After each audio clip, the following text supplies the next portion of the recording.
गुरु भक्त बालक उपमन्यु। महर्षि अयोध्या में अपनी विद्या, तपस्या और विचित्र उदारता के लिए बहुत प्रसिद्ध हैं।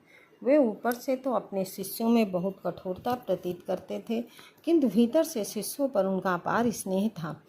वे अपने शिष्यों को अत्यंत सुयोग्य बनाना चाहते थे, इसलिए जो ज्ञान के सच्चे जिज्ञासु थे वे महर्षि के पास बड़ी श्रद्धा से रहते थे। महर्षि के शिष्यों में से एक बालक का नाम था उपमन्यु। गुरुदेव ने उपमन्यु को अपनी गायें चराने का काम दे रखा था। वे दिन भर वन में गाय चराते और सायंकाल आश्रम में लौट आया करते थे।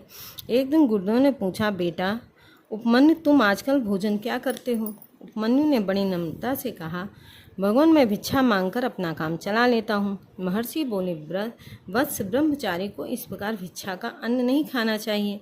भिक्षा मांगकर जो कुछ मिले उसे गुरु के सामने रख देना चाहिए। उनमें से गुरु यदि कुछ दे तो उसे ग्रहण करना चाहिए। उपमन्यु ने महर्षि की आज्ञा स्वीकार कर ली। अब वे भिक्षा मांगकर जो कुछ मिलता उसे गुरुदेव के सामने लाकर रख देते थे। गुरुदेव को तो शिष्य की श्रद्धा को दृढ़ करना था, अतः वे सब भिक्षा का अन्न रख लेते। उनमें से कुछ भी उपमन्यु को नहीं देते। थोड़े दिनों पीछे जब गुरुदेव ने पूछा, उपमन्यु, तुम आजकल क्या खाते हो? तब उपमन्यु ने बताया, मैं एक बार की भिक्षा का अन्न गुरुदेव को देकर दोबारा अपने लिए भिक्षा मांग लाता हूँ। महर्षि ने कहा, दोबारा भिक्षा मांगना तो धर्म के विरुद्ध है। इससे गृहस्थों पर अधिक भार पड़ेगा और दूसरे भिक्षा मांगने वाले को भी संकोच होगा। अब तुम दूसरी बार भिक्षा मांगने मत जाया करो। उपमन्यु ने कहा, जो आज्ञा। उसने दूसरी बार भिक्षा मांगना बंद कर दिया। जब कुछ दिन बाद महर्षि ने फिर पूछा तब उपमन्यु बताया, मैं गायों का दूध पी लेता हूँ।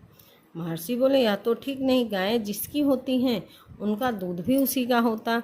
मुझसे पूछे बिना गायों का दूध तुम्हें नहीं पीना है। उपमन्यु ने दूध पीना भी छोड़ दिया। थोड़े दिन बीतने पर गुरुदेव ने पूछा, उपमन्यु, तुम दोबारा भिक्षा भी नहीं मांगते हो, गायों का दूध भी नहीं पीते हो, तो तुम खाते क्या हो? तुम्हारा शरीर तो उपवास करने वाले जैसा दुर्बल नहीं दिखाई पड़ता है।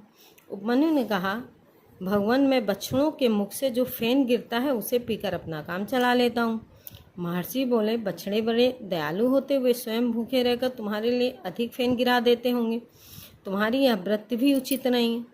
अब उपमन्यु उपवास करने लगे। दिन भर बिना कुछ खाए पिए गायों को चराते वन में भटकना पड़ता था।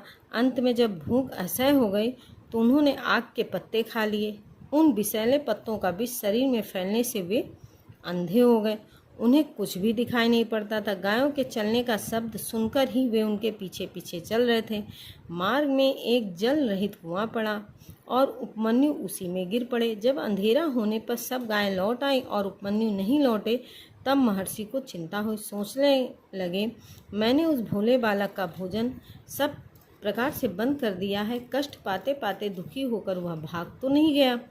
वे उसे जंगल में ढूंढने निकले। बार बार पुकारने पर बोले, उपमन्यु, तुम कहाँ हो? उपमन्यु ने कुएं से उत्तर दिया, भगवान, मैं कुएं में गिर पड़ा हूँ। महर्षि समीप आए और सब बातें सुनकर ऋग्वेद के मंत्रों से उन्होंने अश्वनी कुमारों की स्तुति करने की आज्ञा दी।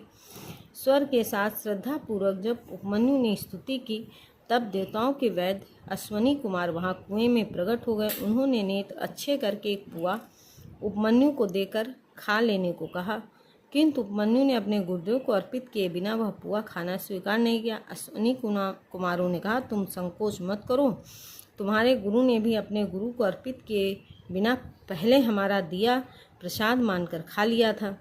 उपमन्यु ने कहा, वे मेरे गुरु हैं, वे कुछ भी कर सकते हैं, मैं उनकी आज्ञा को नहीं टालूंगा। इस गुरु भक्त से प्रसन्न होकर अश्वनी कुमारों ने उन्हें समस्त विद्याएं बिना पढ़े आ जाने का आशीर्वाद दिया। जब उपमन्यु कुएं से बाहर निकले, महर्षि आयोधधौम्य ने अपने प्रिय शिष्य को हृदय से लगा लिया।